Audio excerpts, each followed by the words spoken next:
Hey guys, it's Jenna or Blue-eyed Bibliophile and welcome back to my channel. Today I'm going to be talking about my favorite books of 2017. I think I speak for all of us when I say that it feels like this year absolutely flew by.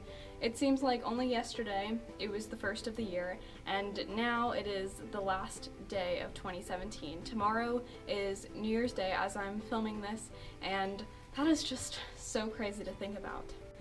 But I think what's even more crazy to think about is that this is my third time making a video to say my favorite books of the year, which I've been doing this since 2015. That was the first year that I ever made a video to talk about my favorite books of the year. So I'll link those old and cringy videos in the description or up here so you can check them out. But yeah, this is my third time making a favorite books of the year video, and that is just blowing my mind. And I know I say this in every single video, but I'm sorry if there is any background noise, as this is the last of the year. My family is taking down our Christmas tree and all the decorations that we've had up for the holidays, so wouldn't mind a little help. Yeah, there might be a little bit of background noise. So first I will give you guys the statistics. This year I intended to read 40 books and I have read a whopping 42. So I beat my goal and I'm definitely so proud of the amount of books that I've read this year. Every year has lots of books that I enjoy and every year has books that weren't so great. So I will be making another video in the future to talk about my least favorite books of 2017 because I do have a few of those, unfortunately. But for today, I am going to be telling you guys about my favorite books, which I do have a top 5 selection here. My 5 favorite books of 2017. It was very hard to narrow it down, but I wanted to keep it to 5 because I don't want this video to be a million years long. So here are my top 5 favorite books of 2017. First, we have The Shack by William Paul Young. This book is about a man who goes on a camping trip with his family and his youngest daughter is brutally murdered while they are there. This is a book unlike anything I have read before because it is a Christian book and it's also an adult book, which I have read neither of those genres before, so it was interesting to read something that I usually wouldn't pick up. I laughed, I cried, and overall I enjoyed this book so immensely. It was so good and you could really see God in the pages. It was just amazing and outstanding book, and I'm so happy that I read this. And there was a movie adaptation that was also made this year and also came out obviously this year that I got to see after I read this, and it was also amazing. I think it was an outstanding way to reach a lot of people, so yes, very much enjoyed this book and I'm so happy that I read it.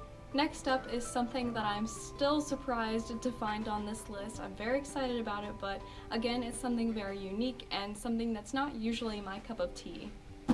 Since You've Been Gone by Morgan Matson. Behold, a contemporary. What? That is not usually something I would fall in love with, but this book definitely was so good, something I am so excited to be able to put on my favorites list of this year.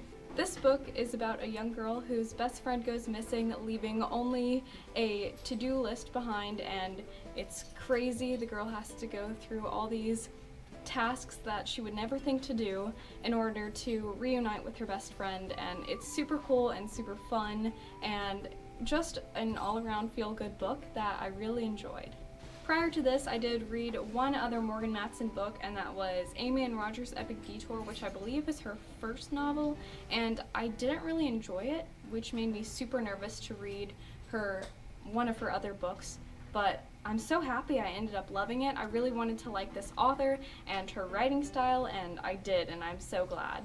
In third place, we have something that I read and then couldn't stop thinking about, and then I read the sequel and then I couldn't stop thinking about that, and it was just so amazing. And I'm sure I've raved about this current duology that's going to be a trilogy many times on my channel. I'll link reviews that I have for these books down below, but every time I think about them I am impressed all over again because I love these books. Illuminae by Amy Kaufman and Jay Kristoff, and I also have read the sequel, which is Gemina, also by Amy Kaufman and Jay Kristoff, and I just have to say that I adore these books so much. This book is about two kids who were split up when there is a war to take over their tiny little planet, and earlier that morning they were a couple, and then now all of a sudden they aren't. But then this huge war is raging, they're split up, they're on different spaceships, and they will do anything to get back to each other all of a sudden. Of course, the coolest feature of these books is that they're told through different sorts of files, so like there are like text message threads and emails and video camera recordings. And there are journal entries and photographs and all sorts of cool things that keep you flipping through these pages so fast. There are a bunch of pages, 600 pages. I think this is one of the biggest books I've read all year. But it just flies by. It goes extremely quickly because there are some pages that aren't filled with words and some that are just pictures and all sorts of cool things. I love it. It's told in the coolest way, and I just love this book. And like I said, I read the second book as well, and I loved it equally. It totally did not have sequel syndrome. It was just as good as the first book, and I've made full reviews for these books. Like I said, I will leave them down in the description box so you can go check those out. Next, we've got a book series that I absolutely cannot wait to continue, and that is A Darker Shade of Magic by V.E. Schwab. Now, this was the first V.E. Schwab or Victoria Schwab book that I have ever read, and I was so blown away with it. It was outstanding.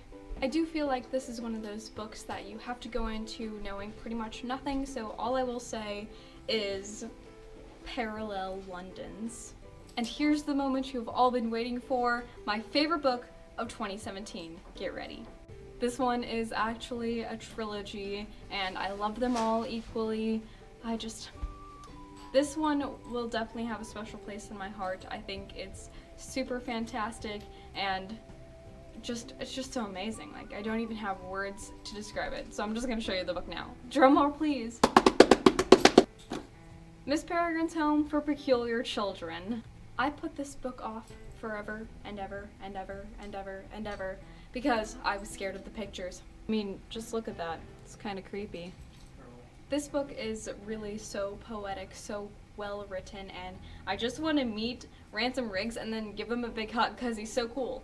I read this one, and then I almost immediately read Hollow City, and then most recently, of course, I read Library of Souls. It was actually the last book that I finished, and I was just, oh, I'm so blown away. I'm so amazed. It was so good. Amazing. If you have yet to pick up Miss Peregrine's Home for Peculiar Children, do it. Even if you're like me and you're afraid of the pictures, which I know nobody else in the universe is like that. I'm just a weirdo. You have to read these. It is beautifully strange and wonderful, and I want to reread them all over again now that I've finished the whole trilogy, and I'm very excited to read the novellas. Tales of the Peculiar, I've yet to read those, so I have something to look forward to, and I'm so excited because I've heard they're just as great as these, and yeah, I'm just so excited. I love this. I love it so much. I see why Jessie the Reader is always raving about this series now. Okay guys, those are my top 5 books of 2017. The best books I've read this year. Alright, that is all for this video. If you enjoyed it, please give it a big thumbs up and subscribe to my channel if you haven't already. And stay tuned for my least favorite books of 2017 because that video will be coming soon. And thanks for watching. Happy reading. Bye!